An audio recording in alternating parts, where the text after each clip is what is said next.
Hey, welcome back to the Back 40. It's Juju, and I'm here with the day number 17, whimsical. Okay, here we go.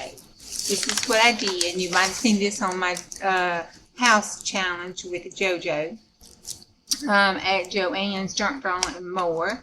But I put this together with a little house and the background scenery and a little schoolhouse, and it is a pocket, and it's a pocket here and a pocket here.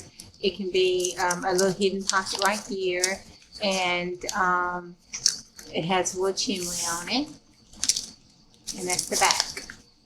So this is made out of a junk journal envelope as well, which you put in the first little pocket you can see through the windows. So that is my day number 17. Thank you. Bye. Love you.